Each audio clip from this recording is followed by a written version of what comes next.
Bluetooth mode.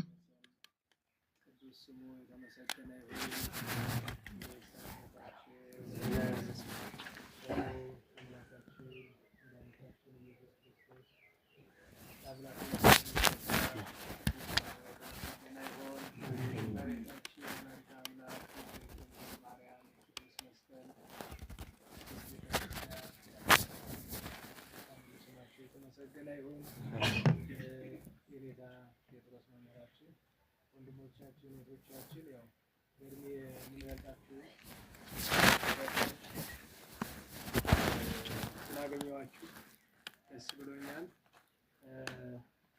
እንግዲህ ያው ብዙ ጊዜ ቤተ ጉባኤ መጻሕፍት ጉባኤ ቤቶች ላይ ነው እንጂ በዜና በቅኔ በአቋቋም ጉባኤ ቤት ተገኝቼ አልፎ አልፎ እንኳን በተለይ በቅኔ ቤት አስተምሬ አላውቅም። የመጀመሪያ ነው።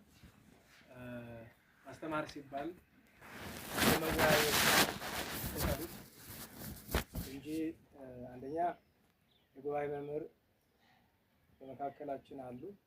ሌሎቻችሁም በየራሳችሁ እግዚአብሔር የሰጣችሁ ሙያ ይኖራል። ያም ሆኖ ግን አንድ ከእድሜ ብዙዎቻችሁን እበልጥ ይሆናል ተማሪዎችን ማለት ነው። ሁለተኛ ነገር ከንባብ፣ ሶስተኛ እንደ አቅሜ ከትምህርትም ብትሆን የተገኘችውን ነገር ለመመካከር ያክል ነው። በተለይ በአንዳንድ ነገሮች ትንሽ እድለኛ ሳልሆን አልቀርም።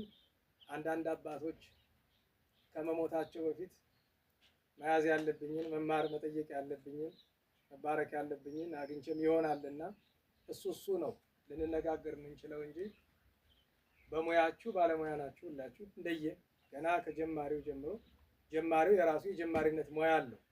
ባለሙያ ነኝ ተብሎ ባይፈራበትም ማለት ነው። እና እኔ እዚህ መጥቼ ስለምንነጋገር ደስ ይለኛል። ከብዙ ቦታ ለትምህርት ስጠራ ደስ አይለኝም። አልፎ አልፎ ነው ሰውነቴ በደስታ የሚያስተምረው እንጂ ብዙ ደስተኛ አይደለም። ለምን ቢባል ቅድም ስለመጡ ምን ተሰማችሁ ሲባል ደስ ብሎናል ስትሉ እስኪ ትምህርቱ ሲያልቅ በሉት እያልኩኝ ነበር በልቤ። ሊከፋችሁ ይችላል ስንጨርስ። እንግዲህ ላስከፋችሁ አልመጣሁም፣ ግን መሀል ላይ የሚመጣውን ነገር ያው እናልኳችሁ። እኔ ትምህርት ከእግዚአብሔር ሲሆን ጥሩ ነው። ከሰው ሲሆን ዘንድሮ ስብከትና ቅኔ ለቃሉ ይቅርታ ብልሽት ብሏል። በጣም እንደ ቅኔና እንደ ስብከት የተዋረደልን በዚህ ዘመን ተራ ላፊ አግዳሚ ማወደሻ፣ እንዲሁም ከስብከቱ በላይ የተዋረደ ቅኔ ነው። እንዴት ያለ የተከበረ ሙያ! አላፊ አግዳሚ መወዳደሻ። ሰርግ ተክሊል አልሄድም። ማልሄድበት ብዙ ምክንያት አለኝ። አንደኛው ምክንያቴ እዛ የሚቀርብ ቅኔ ላለመስማት ነው። እንደናንተ ባለሙያ ባልሆንም እሰማለሁ ቢያንስ። እና አባቶቻችን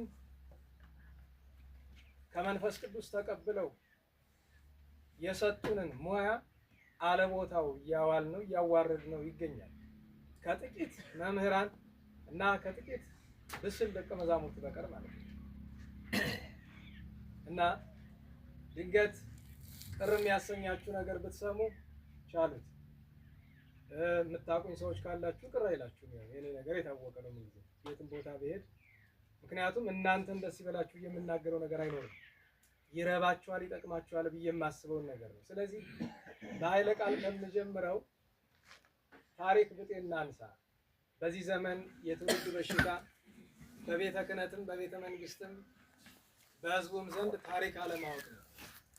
ምሳሌ ይሄ ያላችሁበት ጉባኤ በእርግጥ ሲመሰረት ወንበሩ እዚህ ያለም የነበረ ግን የዛሬ 330 ዓመት አካባቢ ጉባኤ ነበረው። ሰፊ የቅኔ ጉባኤ ነበር። እቴጌ ምንትዋብ ስናስማቸው አቋራጥን ገድሉት ነግሩኝ አይደለም፣ እሱማ ይታወቃል። ተማሪውን ለመጠየቅ ነው እንጂ ብሎታ ቢስ ነው ወይስ አይደለም የሚለውን ለማወቅ ነው። በዚህ አካባቢ ያላችሁ ሰምታችኋል ምን እንዳሉ አይደል? በኋላ ያላችሁ እቴጌ ምንትዋብ ክርስትና ስማቸው ማን ነው? እሺ ወለተ ጊዮርጊስ በሉ እስቲ። ወለተ ጊዮርጊስ። የሚገርማችሁ ነገር ከተቻለ የዚህ ናርጋ ስላሴ ናርጋ ስላሴ ላይ ያለ ከስዕለ አድኅኖ በታች የሳቸው ዘከመ ተማኅፀነት የሚል ስዕላቸው አለ።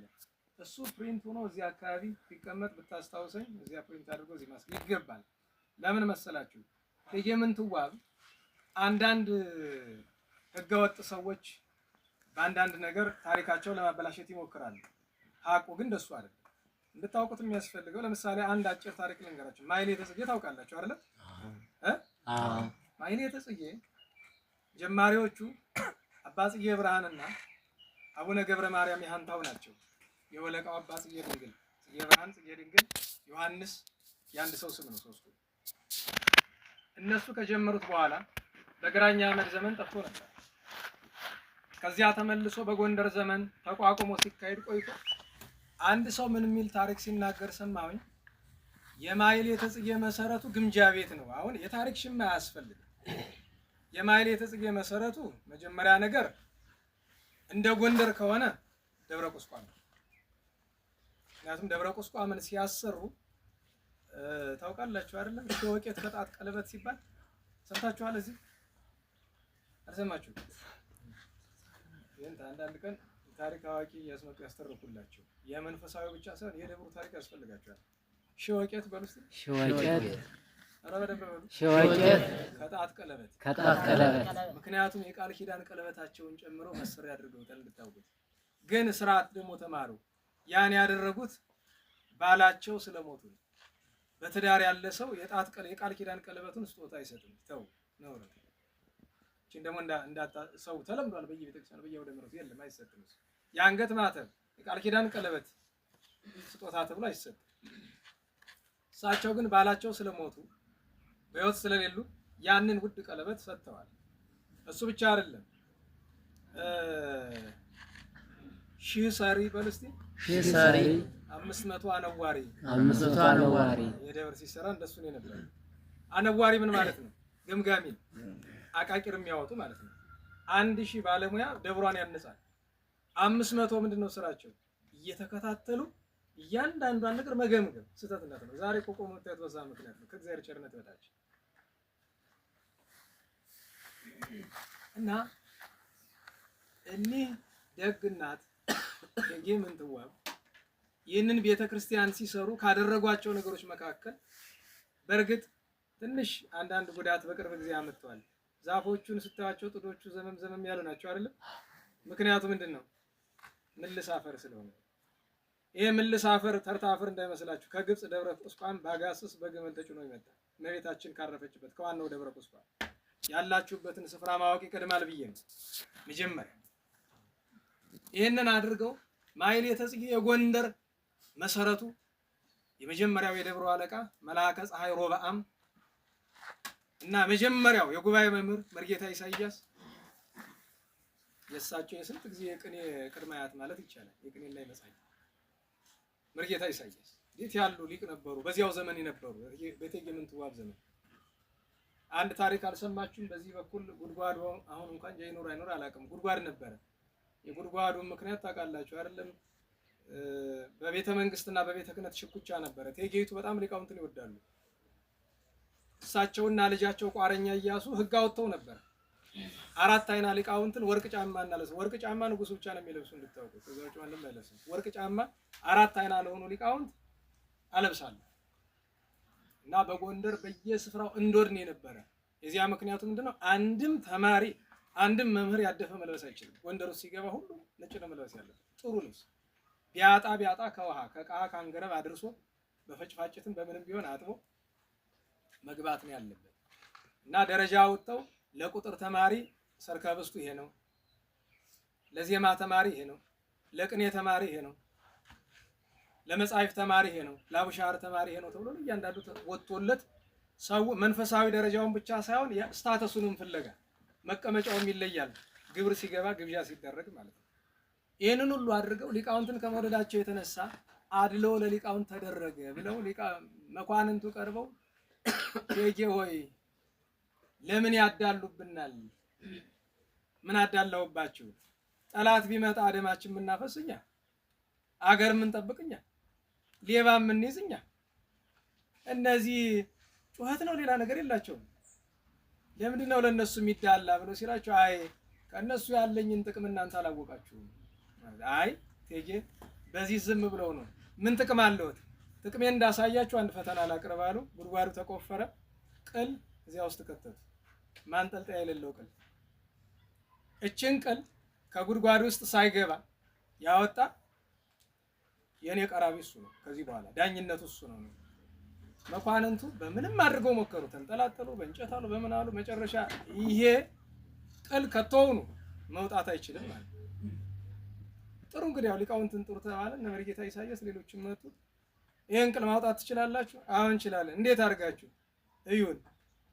ኑ ትልልቅ መንቀላቸውን ይዘው እንስራቸውን ይዘው ቃል እያመላለሱ ውሃ መሙላት። ውሃው ሲሞላ ቅሉ ወጣ። ይኸውላችሁ ካህንና ሴት በጉልበት አይሆንለትም። የካህንና ሴት ጉልበቱ ብልሃት ፈሊጥ ነው። ዛሬ እውነቴን ነው። ካህን በገንዘብ አያሸንፍም፣ በጉልበት አያሸንፍም። የካህን የቤተ ክህነት ሰው እና ሴት ጉልበታቸው ፈሊጥ ነው። እና እኒህ ንግስት ከሚያስገርመኝ ገድላቸው መካከል ማሕሌተ ጽጌ ሲቆም በሰውነታቸው በቁመታቸው ልክ ትልቅ ጋን አሰርተው ቀዝቃዛ ውሃ አስገብተው እስከ አንገታቸው ሰጥመው ነው ሙሉ ማሕሌት የሚያዳምጡ ነበር። ቀላል እንዳይመስላችሁ ክቡር ስጋቸው እዚያ አለ። እና የራስን ታሪክ ማወቅ ይቀድማል። ስለዚህ እችን ስለ ደብረ ቁስቋም እንደ ፍንጭ ወሰዷት። እችን ይዛችሁ ጠይቁ። እዚህ ካህናቱ ሊቃውንቱ ታሪኩን በደንብ ያውቃሉ ብዬ ተስፋ አደርጋለሁኝ። አስጎብኚዎችም ይኖሩ ይሆናል። አንድ ቀን ያስረዷቸዋል። ከዚህ በላይ ብሄድ ሰዓት ይሄዳል። አንድ ሁለተኛ ነገር በየትኛውም ጉባኤ ቤት ሲሄድ እንደ ትልቅ ክፍተት የማየው አንድ ሰው አቋቋም ተምሮ አለ የተባለ ባለሙያ ሆኖ አቋቋም ከምን እንደመጣ ግን አያውቅም። ምክንያቱም በቤተክርስቲያናችን ቅዱስ ዮሐንስ አፈወርቅ የተናገረው ኃይለ ቃል አለ። ይደሎ ለዘያነብብ ቅድመ ይዝክር ስሞ ለባለ መጽሐፍ ወምዝ ያንብብ ወይምሃር። ማን እንዳዘጋጀው የማታውቀውን ነገር መማርም ማስተማርም አትችልም። አቋቋምን ማን ያዘጋጀው? የቅኔ ጀማሪ ማን ነው? የአቋቋም ጀማሪ ማን ነው? እሱን ማወቅ ያስፈልጋል። ማምለጫ ሲፈልጉ ቅዱስ ያሬድ ነው። አዎ፣ ግን ቅዱስ ያሬድ አቋቋም የሚባል ስርዓት አልሰራም። ታወቃል። አምስቱን መጻሕፍቱን በዘርም በጠዋት ወዜማ በስርዓትም አስረክቧል። አቋቋም የሚባል ስርዓት ግን ቅዱስ ያሬድ አይደለም የሰራው። ከቅዱስ ያሬድ መሰወር በአማካኝ 700 ዓመት በኋላ ነው አቋቋም የመጣ። እንድታውቁት የአቋቋም እናት ጎንደር አይደለችም፣ ሸዋ ነው። ታሪክ ሽማ ያስፈልግ ሁሉም ለቦታው መስጠት ነው። አንድ ምሳሌ ልንገራችሁ። ለምሳሌ ማሕሌት ሲጀመር ቸብቸቦ የለው። መጀመሪያ ደግሞ ከበሮም አልነበረው። ቅር ካላላችሁ ከበሮና ጸናጽልም አልነበረው ማሕሌት ሲጀመር። ከበሮና ጸናጽል የሌለው ማሕሌት እንዴት ነው ብላችሁ ግራ ሊገባችሁ ይችላል። አዎ አልነበረውም። መጀመሪያ ኋላ ነው ስርዓቱን ቀስ እያለ አባቶቻችን እግዚአብሔር እንዳቀበላቸው እንደዚህ ያመጡት እንጂ በቅዱስ ያሬድና በአባ ጊዮርጊስ አገልግሎት ጸዋትወ ዜማ ውስጥ ከተው ነው ከበሮና ጸናጽል አታገኙ። ለምን? የፍጹማን አገልግሎት ነው። የፍጹማን አገልግሎት ትርፍ ነገር አይሻል። አሁን ጸናጽልና ከበሮን ትርፍ ናቸው ለማለት አይደለም። ከመንፈሳዊ ልቅ ለስጋዊ ነገር የመሳብ አቅም ስላላቸው ጥንቃቄ ያስፈልጋል። ዛሬ ከበሮ መጫወቻው ነው ታዩት የለ ቸብቸቦ ሲገባ ለመጀመሪያ ጊዜ የቸብቸቦ ስርዓት የተሰራባት ስፍራ ገንቦ ትባላለች። ሀገረ ገንቦ ማሕሌተ ገንቦ ሲባል ስሙ የለ ሰው ማሕሌተ ገንቦ ጠላ ጠጥቶ የሚደረግ ይመስለዋል። ገንቦ የስፍራ ስም ነው። ገንቦ የሚባል ስፍራ ገብቷቸዋል። ቸብቸቦ የተጀመረባት ናት ይባላል በትውፊት። ታዲያ አባቶቻችን አይ ይሄማ በኋላ ክፉ አይደለ ችግር ሊያመጣብን ነው እንዴት እናድርግ ይሄን ቸብቸቦ አሉ። አይ 3 ጊዜ ብቻ ይደረግ፣ ለዚያውም ከበሮ ሲቆረቆር እንዲህ ብለው ስራ አሰሩለት። እያለ እኛ ዘመን ደርሶ እስክስታ ይመታበታል፣ ይሽከረከሩበታል ናላቸው እስኪዞር ድረስ። ይሄ እብደት ነው፣ ትልቅ እብደት ነው።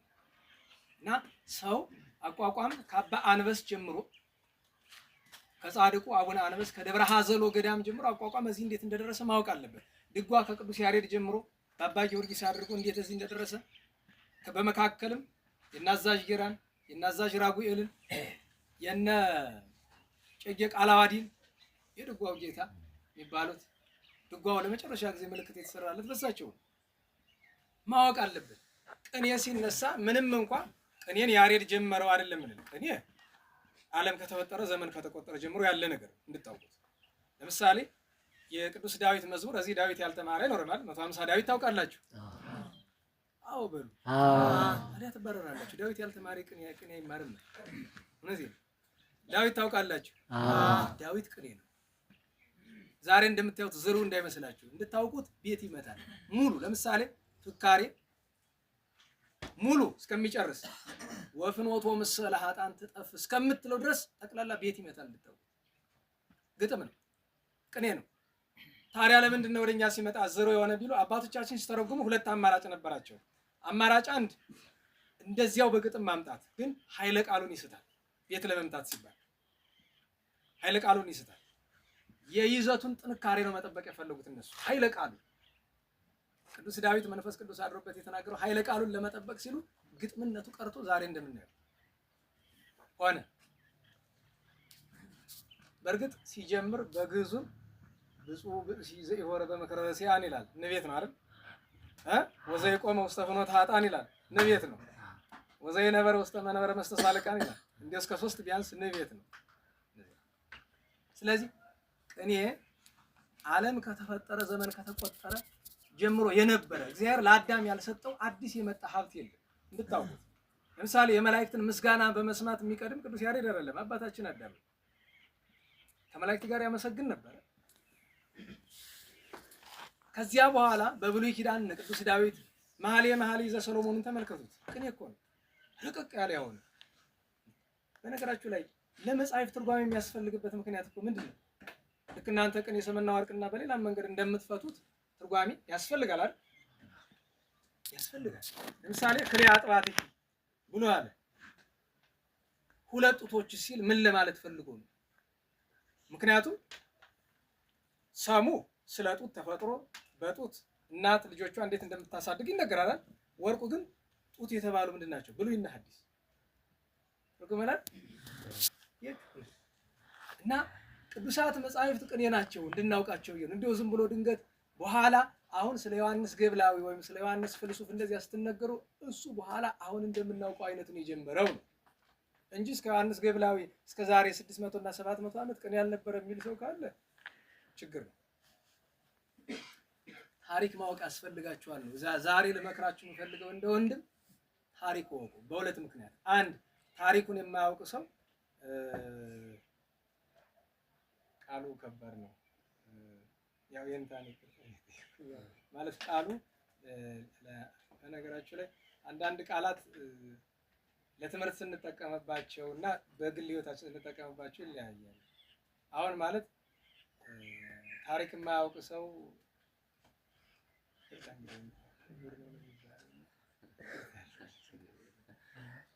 አሁን እውርና አይነ ስውር ይለያያል። አይነ ስውር ማለት አይነ ስጋው የተሰወረ አይነ ልቦናው የተከፈተ ማለት ነው። ቅዱስ ዳዊት ነገሩን የለ አይደል? አይነ ስጋው እግዚአብሔር በረቀቀ ስልጣኑ አይነ ልቦናውን ለመክፈት ሲል ብዙ አይነ ስጋው የተከፈተ ሰው አይነ ልቦናው እውር ነው ይታወቃል። እና እውር ማለት አይኑ እያየ የማያይ ሰው ነው። እኛ ነን በብዛት እውር የምንባለው። ታሪክ የማያውቅን ሰው ነው እንደዛ የሚለው ልበ እውር ማለት ታሪክ የማያውቅ ሰው አንድ። ሁለተኛ ነገር ታውቃላችሁ ለቅኔ ታሪክ ምን ያህል እንደሚረዳ ግን ማዝነው በቅኔ ቤት በብዙ ቦታ ስመለከት ታሪክ ሲተረክና ስንክሳር ሲነበብ የቅዱሳን ነገር ሲነገር አብዛኛው ተማሪ ለቅኔው እንዲጠቅመው እንጂ የሚሰማው ነገር በረከት ህይወት የሚሆነው አይመስልም። ያማ የእግዚአብሔርን ቃል መናቅ ነው የሚሆነው። እና ስለዚህ እሱን አደራ ልላችሁ እወዳለሁ። እንግዲህ እችን እንደማንሻ ካልኩኝ የተለየ አዲስ ርዕስ መርጬ ከምንነጋገር ይልቅ ቅዱስ ያሬድ የሰራው ዕለት የሰጠው ኃይለ ቃል አለ። ጥቂት ነው የምልበት። እሱ ዛሬ የሳምንቱ ማንሻ ነው፣ የስድስተኛ ሳምንት ማንሻ ነው አይደል? ሁላችንም በልማድ እናውቀዋለን። ገብር እንግዲህ ስለ ገብርኄር ሀተታ ውስጥ ገብቼ ብዙ ነገር አልላችሁም፣ የምትረዱት ነገር ይሆናል ብዬ ተስፋ አደርጋለሁ። አንዲት ማንሻ መገለጫ ግን ልስጣችሁ። አይተው አትጥቀሙበት። እንደሱ ያለ ነገር አንድ እምቢ ካለ ችግር ነው፣ መረበሽ ነው ስራው። ሰው ሰራሽ ነገር ስለሆነ እሱ ማጓያ ብዙ ይሰማችኋል አይደል? ይሰማል አይደል? የማይሰማው ካለ ደግሞ ቀረብ ማለት ነው። ችግር የለም። አንዲት ማንሻ ልስጣችሁ። እናንተ ቅኔ ተመራችሁ በቅኔው ከቆማችሁ የቅኔን ትምህርት ዋጋ አላወቃችሁትም። ሰው ቅኔ የሚማርበት ብዙ ምክንያት ይኖረዋል። መሰረታዊ ምክንያቶቹ ሁለት ናቸው። አንደኛው እግዚአብሔርን ለማገልገል ነው አይደለም? በቅኔ እግዚአብሔርን ማገልገያ ቦታው ደግሞ በዋነኝነት ማህሌት ነው። ስለዚህ ለአገልግሎት ምንማረው። ሁለተኛ ቅዱሳት መጻሕፍትን ለመረዳት ነው፣ ምስጢር ለማወቅ ነው። ስለዚህ አንድ ሰው ቅኔ ተምሮ መቅረት የለበትም፣ ወደ መጻሕፍት መሄድ አለበት። ሲሆን ሁሉንም መማር ቢያቅት ቢያንስ መጻሕፍትን መመርመር ያስፈልጋል። ለምን? መጻሕፍትን ካልተረዳን ባዶ ቅኔውን ብቻውን አይሰራም። ምን ያደርጋል? ምክንያቱም አንድ ሰው ቁልፉን ገዝቶ ቤቱ ግን የለው እንደማለት ነው። ማለት ነው። መጻሕፍት ካልተማራችሁ እኔ ቅኔው ጉባኤ ላይ ነው ያለው ብዬ ቅኔውን ከፍ ማድረግ አልፈልግም። ምክንያቱም መፍቻው ቁልፍ ነው። ራሱን ችሎ አይቆምም አይደለም፣ የሚቆምበት መንገድ አለው ለአገልግሎት። ነገር ግን ለሃይማኖታችን ያልተረዳነውን ነገር ማገልገል አንችልም። በዚያው ላይ ደግሞ አንዳንዱ ሰው ቅኔ ሲያቀርብ ቆጥሮ የሚሆን በዘረፋ በጣም ለመሰወር ጥረት ያደርጋል። ምን ያደርግልሃል? ምንድነው ዓላማው? ከማን ነው መሰወር የምንፈልግ? አንዳንድ ጊዜ ጠላት እንዳይሰማው ከሆነ አዎ፣ ለምዕመናን ለካህናት ለምን ሰውርባቸዋለሁ? ትንሽ በነገራችሁ ላይ በታሪክ ብዙ ቅኔ ተመልክቻለሁኝ። ለመረዳት የሚያስቸግር የለውም።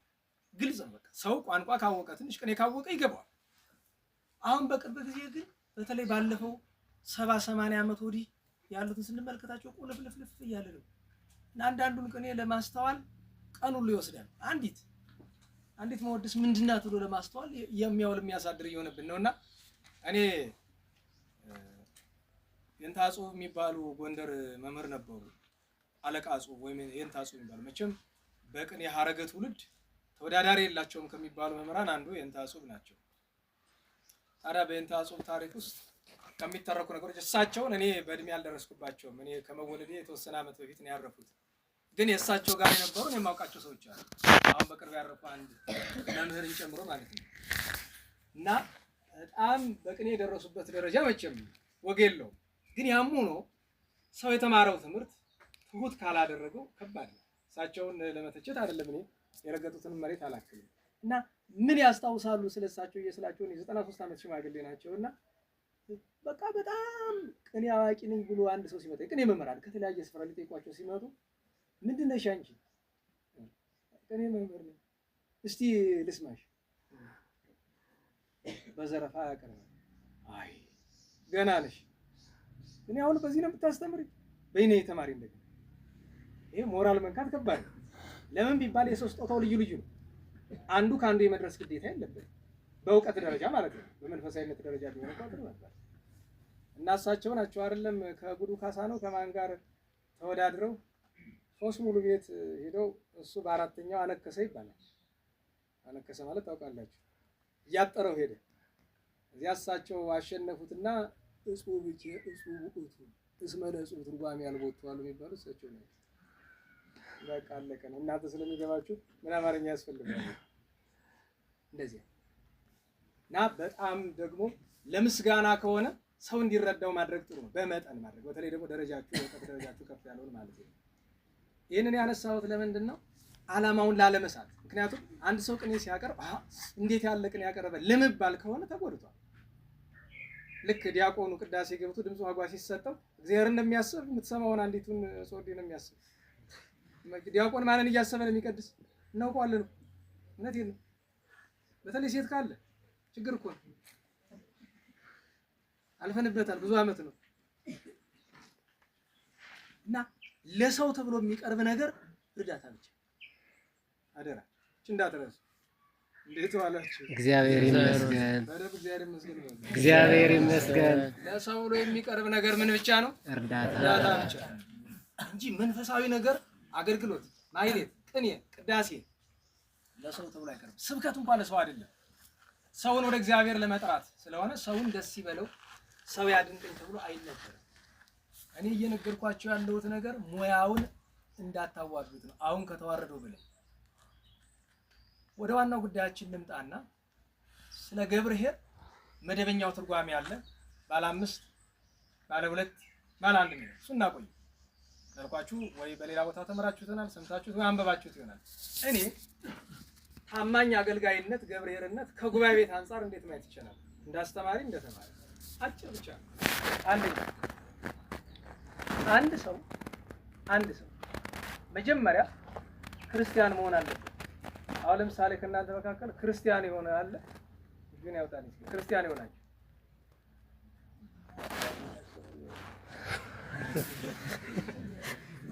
ክርስቲያን ይሆናችሁ እየተሳበ ነው።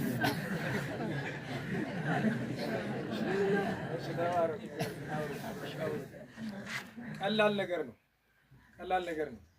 አሁን ደግሞ ክርስቲያን ምን ማለት እንደሆነ የሚነግረኝ ሰው እጃችሁን ካወጣችሁት መካከል ክርስቲያን ምን ማለት ነው? መቼም ሰው ያልገባውን ነገር ነኝ አይደል ማለት ልክ የአራዳ ወጣት አለ እንግሊዘኛ ያልተማረ ቲሸርት ዘናጭ ቲሸርት አገኘው ብሎ አራዳ ገዝቶ ይመጣል እና ደረቱ ላይ ጽሑፍ አለው። ምን ይላል? አን ፕሬግናንት ይላል። እዛ ፈረንጅ ሀገር ያለች ነፍሰ ጡር እያለች ለብሳው የነበረችውን በሐራጅ ልካው ታጥቦ እዚህ ቡቲክ ገብቶ እና ደረቱ ላይ ምን ጽፎ ነው የሚሄድ? እኔ ነፍሰ ጡር ነኝ። እንግሊዘኛ ነው ነባሞ ማለት ነው። አትሳቁ እናንተም እንደዛ እንዳትባሉ። ክርስቲያን ነኝ ብላችሁ እጅ አውጥታችኋል። ክርስቲያን ምን ማለት ነው? አንድ ሰው ያግዘኝ። ክርስቲያን ምን ማለት ነው? እሺ ይኸውላችሁ እኔ በስም ከሆነ የሥላሴ ልጅነት በጥምቀት ስለተሰጠኝ የስም ክርስትና አለኝ። ከዛ ውጭ ግን ክርስቲያን ነኝ ብዬ አላስብም። ለምን? ክርስቲያን ማለት ክርስቶስን የሚመስል ክርስቶስ ያደረበት ማለት ነው። አሁን ክርስቶስን የሚመስል ከመካከላችን ማን ነው? ጌታችን በቅዱስ ማቴዎስ ወንጌል በምዕራፍ 11 ቁጥር 28 ላይ ተማሩ ምኔ ከኔ ተማሩ። በዮሐንስ ወንጌል ምዕራፍ 13 ላይ እስመ አርአያ ወሀብኩክሙ ምሳሌ መሆንን አብነት መሆንን አድርጌ ሰርቼ አሳይቻችኋለሁ። ስለዚህ አንድ ሰው ክርስቲያን የሚባል መድኃኒታችን ኢየሱስ ክርስቶስ መድኃኒታችን እንዴት ነው መምሰል የሚቻል ቢባል ቅዱስ ጳውሎስ በአንደኛ ቆሮንቶስ 11:1 ላይ እኔ ክርስቶስ እንደምመስል እናንተ ማንን ምሰሉ? እኔን ምሰሉ ብሎ። ስለዚህ ክርስቶስን ለመምሰል መድኃኒታችን አምላካችን ቅዱሳንን መምሰል ያስፈልጋል። ቅዱሳንን የሚመስል ሰው አለ? እንኳን መምሰል ለመምሰል ሐሳቡ ያለው ሰው አለ? በነገራችሁ እንድታውቁት ነው እውነቴን። ለመዳን መንግስተ ሰማያት ለመግባት ከትርጓሜ ትምህርት፣ ከቅኔ፣ ከዜማ፣ ከአቋቋም ከሁሉ የሚቀድም ነገር አለ። በፍርድ ቀን ቅኔ ተመርሃል የሚባል ጥያቄ የለም። እንዳትረሱት። ትርጓሜ መጽሐፍ ታውቃለህ የሚባል ጥያቄ የለም። በፍርድ ቀን እናንተ የተቀበላችሁት ነገር ነው የሚጠየቅ። ለምን? በፍርድ ቀን ጌታችን ዛሬ የሚነገረን እሱ ነው። እስመ ረህብኩ ተርቤ ይላል ባለቤቱ። ለዚህ መልስ ያለው አለ? የተራበ አብልታችኋል? በጥንት ዘመን እኔ ዛሬ ታድርጉ አታድርጉ እናንተ አላውቅም። በጥንት ዘመን ግን የጎንደር የአብነት ትምህርት ባህል አለ። ጎንደር ጥንት መደብ አለው። አድባራቱ እየራሳቸው መደብ አላቸው።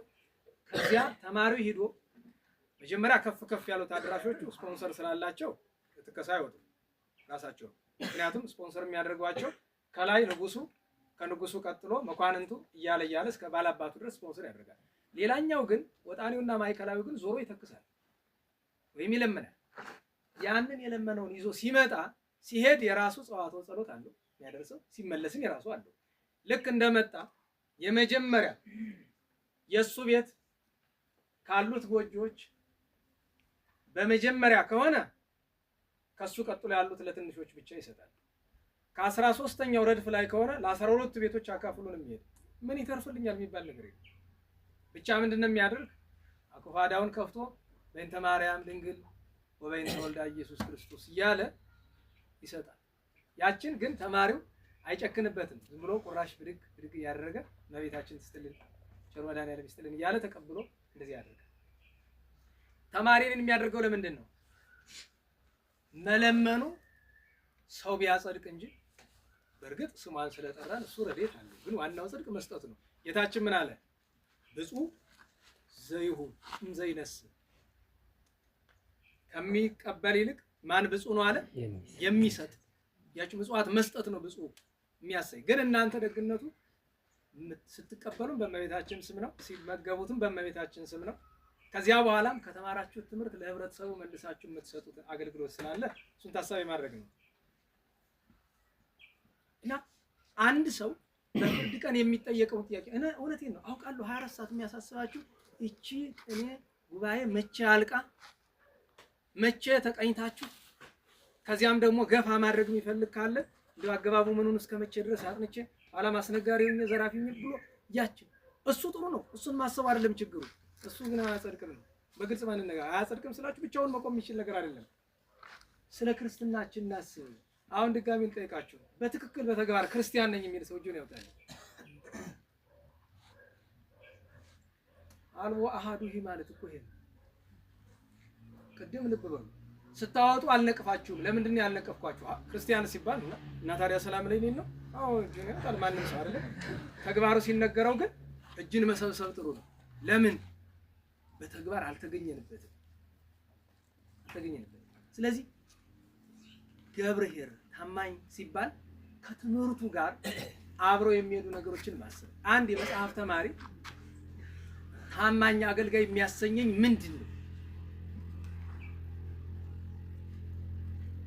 ለዚህ መልስ ምን ያገኛል? ተምሮ አስተምራለሁ ብሎ ሲያስብ ቅዱስ ጳውሎስ በሮሜ መልእክቱ ምዕራፍ 2 ቁጥር 1 ላይ ወፎኑ እንከ ዘኢትምሄር ርእሰከ ይለዋል። ራስን ማታስተምር ምን ማለት ነው? ተምሮ የለ። ለምን ነው እንደዛ የሚለው? መማር ማለት ማወቅ ማለት ነው። ማወቅ ማለት መኖር ብቻ ነው። ያልኖሩት ዕውቀት ታወቀ አይባልም። ተርታ ዕውቀት ነው እሱ። እኔ በነገራችሁ ላይ በቅኔ ቤት ውስጥ ታሪክ ይተረክ አይተረክ አላውቅም፣ ግን በታሪክ የምናውቃቸው ሰዎች አሉ በቅኔ በጣም የተመሰገኑ የሚባሉ። ግን ደግሞ እስኪ እንመዝናቸው። ለምሳሌ ተዋናይ ሲባል ትሰማላችሁ አይደል? አንድ ሰው አይደለም ሁለት፣ ሶስተኛውን ታሪኩን ስላላገኘ ነው እንጂ ሶስተኛም ሳይኖር አይቀርም። ዋናዎቹ የሚታወቁት ግን ሁለት ተዋናዮች አሉ። የ15ኛው ክፍለ ዘመን ተዋናይ እና 17ኛው ክፍለ ዘመን ተዋናይ የተለያዩ ሰዎች ናቸው። እና ተዋናይ የፀሐይወት አግኝቶ ምናምን ይባል። ይሄ ነገር እውነት ከሆነ ሊያስነቅፍ እንጂ ሊያስመሰግን የሚችል ነገር አይደለም። ይሄ ነገራችሁ ለአንዳንዱ ታሪክ ስንተርከው በአድናቆት ስናነሳ ምን ማለት ነው? ለምሳሌ በቀደም ለነበሩ ጉባኤ ለነበራችሁ ልጆች አንድ ነገር አንስቼ ነበር። ተዋናይ ለአፄ በካፋ ድሮ እሳቸው ያው በቅኔ ትምህርት በጣም ብዙ አሳልፈዋል እና አስተማሪ ነበር። ተዋናይ የበካፋ አስተማሪ ነበር። እስከ ሱዳን ድረስ ጠፍቶ ሄደዋል። መንግስት አልፈልግም እኔ መምህርነት ነው የምሻ ብሎ ኋላም ደግሞ ተወስደው ወኔ አምባ የሚባል አዲስ ዘመን ዳር የምታውቁት ካላችሁ እዚያም ታስረው ነበር እና አንተ እግዚአብሔር ወደ መንግስት ሳይመልስ አይቀርምና ምን ታረግልኛለህ አላቸው የሚለው ታሪኩ ብዙዎቻችሁ የምታውቁት ይመስለኛል። አንድ እንዲያርግልህ አላቸው። ኋላ በካፋ ተሾመ። ኋላ ተዋናይ መጥቶ ደጅ ጥናት እዚህ ጎንደር ቤተ መንግስት ሲደርስ የሚያስገባው አጣ። ከዚያ ለበረኛው ላከ አይደል? እስቲ ንገሩኝ ምንድን ነው ያለ? ይሄን ታሪክ መቼም ጨዋ ሁሉ ያውቀዋል። በካፋ ይድርሳ ዘታው ላይ ነክዴን እሺ ዛባ አብርሃም አንተ ወይስ አብርሃም አሁን ለትርጉም አይመችም። የእናንተ ስለምትረዱ ዝም ብሎ በዚህ ነው የምናልፈው። እሺ ይሁን እሱ ችግር የለውም። ምክንያቱም ያን የተነጋገሩት ዳሪ ላይ ሆኖ ነው ስለሚባል ማለት ነው። ከዚያ በኋላ ግን ሁለተኛውን ታሪክና ሶስተኛውን ታሪክ ልንገራቸው። አፄ በካፋ ከሱ በጣም ይባላል እና ባለሟላቸው መጥቶ ጌታዬ ምግብ ይቀርባል ለምንድን ነው የከሱ ሲላቸው፣ አረ ምግብ ይቀርባል ገና ሳልጀምሮ ነው የሚያልቅ፣ ምን እንደሚወስደው አላውቅም ነው። አዎ ገባኝ፣ ችግር የለውም እንግዲህ ሰው አመጣለታለሁ። በዚህ በምዕራቡ የኢትዮጵያ ክፍል ሄዶ አንድ ደግሞ ያመጣል። ያ የመጣውን ሰው ምንድነው ሲል፣ አይ ጃኖ የጌታዬ ችግር የለውም በዕፀ መሰውር ገብቶ የሚበላበት ሰው አለ፣ ዕፀ መክስት ይዤ መጥቻለሁ። አሁን በእውነት ዕፀ መሰውርና ዕፀ መክስት መንፈሳዊ ስራ ናቸው? ይኸውላችሁ እኔ እንግዲህ እናንተ መምህራን ቅር ካላችሁ ችግር የለውም፣ አይደግመኝም ማለት እኔ ተናግሬያለሁ። ለሰው ስሜት መጠንቀቅ አልችልም። ሚረታኝ ካለ መጻሕፍት ይዞ ይርታኝ። ጥንቆላ ለማበረታታት ነው። በመጀመሪያ ደረጃ መሰወር ከብቃት ካልሆነ ካጋንንት ብቻ ነው። ደህና ዋላችሁ? እግዚአብሔር ይመስገን። ይሄ ግዙፍ አካል አሁን ይሄ ወንድማችን ማነው ስሙ? መዝገቡ። አሁን መዝገቡ ከመሬት ተነስቶ መሰወር ይችላል? እኔ እችላለሁ? ለመሰወር ወይ መንፈስ ቅዱስ ወጡ ስብሐት ወይ ደግሞ አጋንንት ያስፈልጋል እንጂ ሰው ስጋዊ ነገር የሚዳሰስ ነገር እንጨቷ ናት። እንጨቷ አይደለች የምትሰውረው፣ ድግምት አለው። ተዋድገንበታል። በቤተ ክህነት የኖር ኖር እኮ የአንዳንዶቻችሁ እድሜ ነው። አሁን ስለ እኔ የሚገርማችሁ ነገር አንድ ሰው መጣና ትልቅ ሰው እንደው በጣም ብዙ ነገር ታሪክም ምስጢር ታውቃለህ ይባላልና የተዋናይ መቃብር የት ነው ገብቶኛል። ለምን እንደፈለገው ለምን ፈልገው አይ ደህና ግድ የለም አለ። አዎ ዕፀ ሕይወት ፈልገህ እንዴት አወቀዋል? አንተስ ታውቀው ነው የጠፍተኝ ታውቀዋለህ አለኝ። ድርቅ ብዬ ውሸቴን እኮ ነው አውቀዋለሁ አለ። የፈለከው ልስጥህ አሳየኝ። በመጀመሪያ ደረጃ በምድር ላይ ዕፀ ሕይወት የሚባል እንጨት የለም። ዝም ብሎ ስም ከተፈለገ ያንንም ቅጠል ዕፀ ሕይወት ማለት ነው። የመሰወሩ ምንጭ ቅጠሉ አይደለም፣ ከቅጠሉ ጋር ያለው ድግምት ነው። ያ ደግሞ ጥንቆላ ነው፣ አጋንንታዊ ስራ ነው። ዕፀ መክስቱን በራሱ ጥንቆላ ነው። እሱ ብቻ አይደለም። አሁን እናንተ መካከል ያቺ ምናምን የቀመሳለ እቺ ለትምህርት ምናምን ትባል አንዳንዶቻችሁ ዘያገድፍ፣ አንዳንዶቻችሁ አፍሎ፣ አንዳንዶቻችሁ ምናምን ምን ያደርግላችኋል?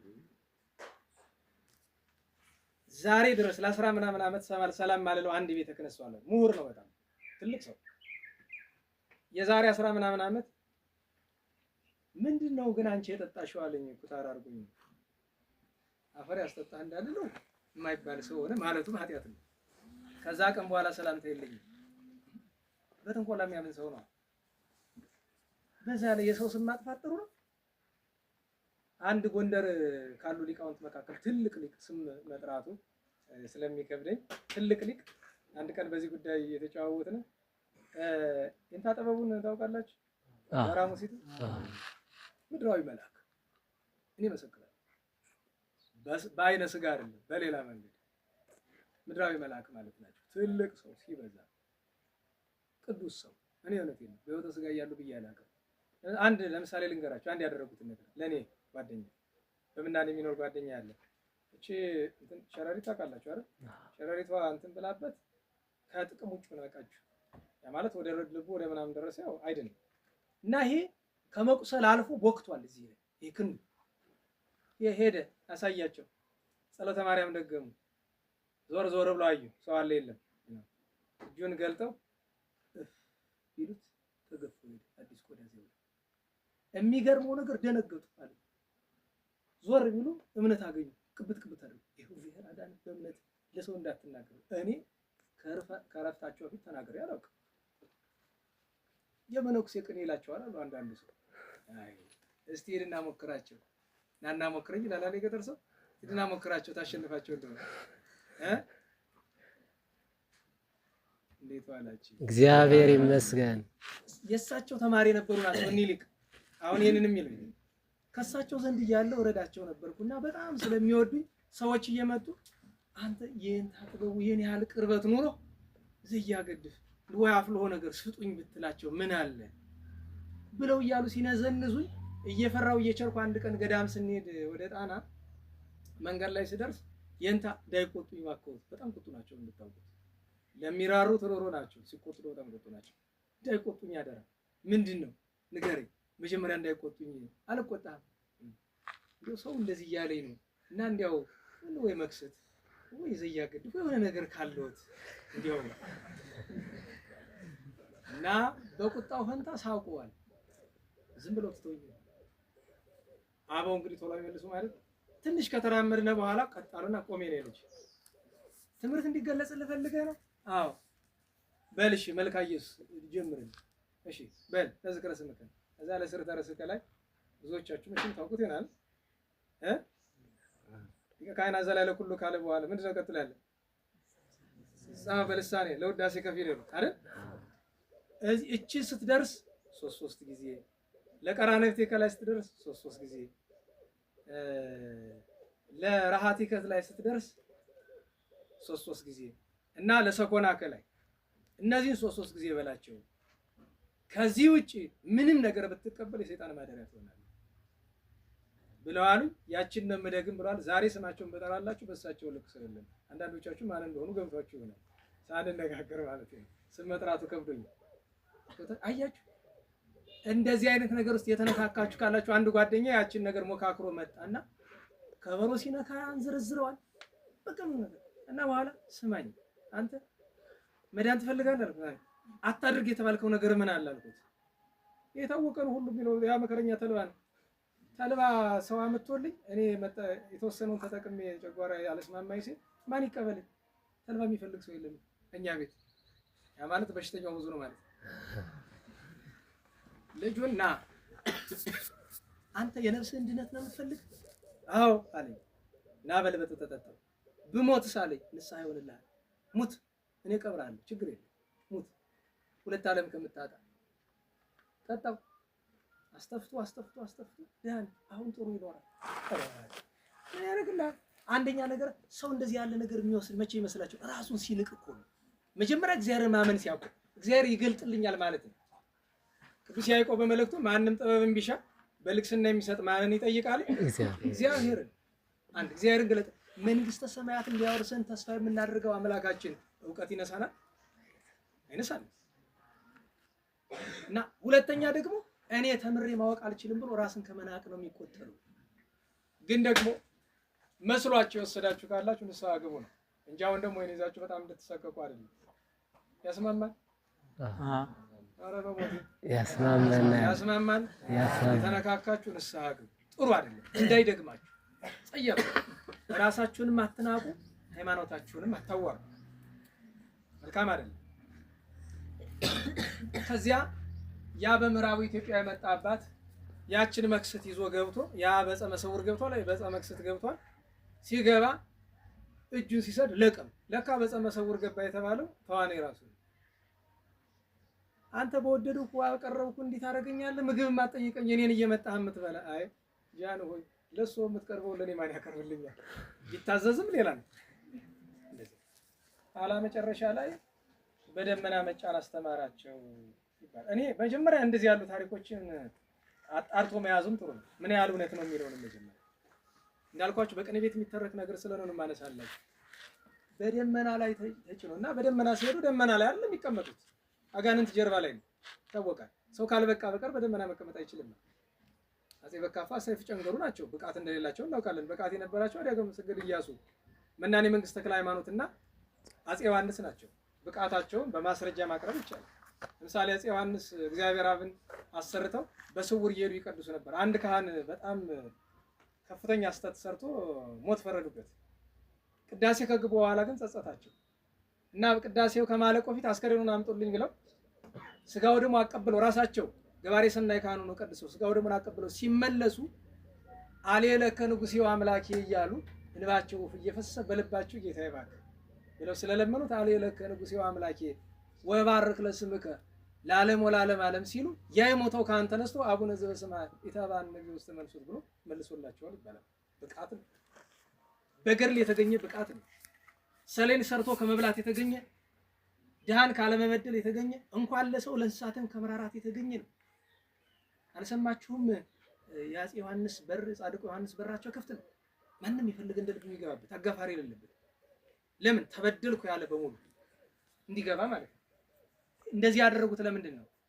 መልአከ እግዚአብሔር በዘመነ ቅዱስ ቆስጠንጢኖስ የዛሬ 1700 ዓመት ደሃ መስሎ ከቆስጠንጢኖስ ቤተ መንግስት አስገቡኝ ብሎ 7 ቀን አላስገቡታል። ኋላት እየተገማሸረ ገብቶ ክብሩን ገልጦ አንተ እግዚአብሔር በዙፋኑ ያስቀመጠ ደሃ ልትገፋ ነው? ሀብታምና መኳንንት ብቻ የሚገቡበት ቤት ነው ያለ ብሎ ዘልፎታል ቅዱስ ቆስጠንጢኖስ።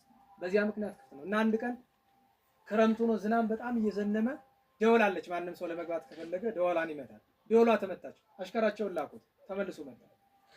ከዛ ዝናቡ ካባራ በኋላ ቅድም እኮ የደወለ ሰው ነበረ ሳታስገባው አሉት።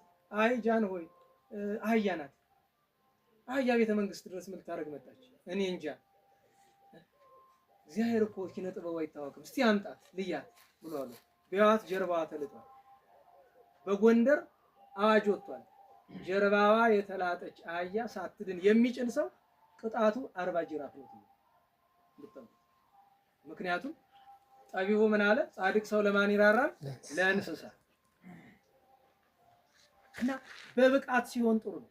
እና እዛ በደመና ተጭነው እየሄዱ እያለ እና አጋንንት ጋር ውል ነበራቸው ይባላል። እኔ እንግዲህ ለማመን ይቸገራሉ። ለምን ቢባል እሳቸው መስለም ስለሚመስለኝ ውላቸው ምንድነው? ስመ እግዚአብሔር፣ ስመ ድንግል፣ ስመ ቅዱሳን እንዳይጠሩ ነው። እና ሲሄዱ ደፈጫ ኪዳነ ምሕረት እሳቸውን ያሰሯት እዛ ላይ ደረሱ። በደመና ነው ሲያወት አማረች። እንዴ እቺ እኔ በወርቄ በብሬ የሰራኋት ኪዳነ ምሕረት አይደለችም? ምን ነው ሲሉ ውል ፈረሰ ብሎ ተዋቸው ሄዱ። ወድቀው ሞቱ ይባላል። ለማመን ከባድ ነው ነገሩ። ግን ምን ለማለት ፈልጌ ነው? እንዴት ነገር ስንሰማ ለጆሮ ደስ ይላል አይደለም? ምሳሌ የሚሆን ነገር ነው፣ የሚመሰገን ነገር ነው አይደለም? ከዛ ደግሞ ታሪክ ብቻ አይደለም። ለምሳሌ ላምጣላችሁ። እናንተ በቅኔ ሙያ ያላችሁ ናችሁ። ለምሳሌ ዘመደ ብርሃን የሚባል ባለቅኔ የምታውቁ ካላችሁ በታሪክ በጣም ስመጥር የነበረ ሰው ነው። ዘመደ ብርሃን ትምህርቱ በዝቶበት ይሁን ፍልስፍና በዝቶ ይሁን ወፈፍ ያደርገው ነበር እና ወፈፍ ሲያደርገው በቃ አፉ እንደ ዝናብ ነው ያበራል፣ ቅኔው ማለት ነው። እና ልብሱን አውልቆ ሄደ። በተለይ ከወገቡ በላይ ተራቅቶ ነው የሚሄድ። እና በዛ ወቅት አንድ ሊቅ ነበሩ አለቃ ደሌ የሚባል እና እሳቸው በበቅሎ ተጭነው ሲመጡ እሱ ለካ ከድንጋይ ውስጥ ተደብቆ ቆይቷል። ራቁቱን ሲል ድንብራ ጣለቻቸው። ያን ጊዜ እየፎከረ ደንገጸ ጴጥሮስ አለቃ ደሌ መምህር ዘመደ ብርሃን አምላክ ስመተሬ በደብር ብሎ የሚገርማችሁ ነገር እንታ ጥበቡ እንደዚህ አይነት ቅኔ በጣም ነው የሚጠሩ። ምሳሌነቱ እንዴት ያለ ነው! ንጽጽሩ እንዴት ያለ ነው! እኔ ይቅርታ አድርጉ፣ እኔ እናንተን በሙያ ልነቅፍ የምችልበት ደረጃ የለም። እሳቸው ተናደው ምን የመሰለ ዱላቸውን ይዘው እንዴት ብትንቀኝ ነው ራስህን በአምላክ እኔን በፈራው በጴጥሮስ የምትመስለኝ በዚያ ደብረ ታቦር ነው ሊጀልጡት ሲሉ እግራቸው ወደቀ። ምናልባት ካዘባረኩት ታስተካክሉታላችሁ። አንዳንድ ጊዜ በቃል የተያዘ ነገር ይረሳል።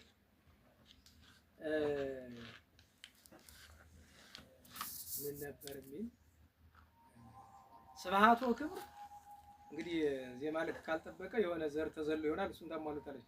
ስብሐት ወክብር ለአለቃ ደሌ ይደሉ ጉባኤ ቃል አለመስመ ፈጠረ በቃሉ ብሎ እግራቸው ወደቀ ይባላል። ይሄም ደግሞ የከፋ ሆነ። እሳቸው ግን ደስ አለ። አሁን አበጀ ብሎ ተወገደ። አሁን ይሄ ለቅኔው ጥራት ለሙያው ካልሆነ በቀር ለመንፈሳዊ ደረጃው የሚመሰገን ነገር አለ። አሁን በዚህ በዋድላ በጣም ከተደነቁት ለመምህራን የሚሰጣቸው ስም አለ አይደል?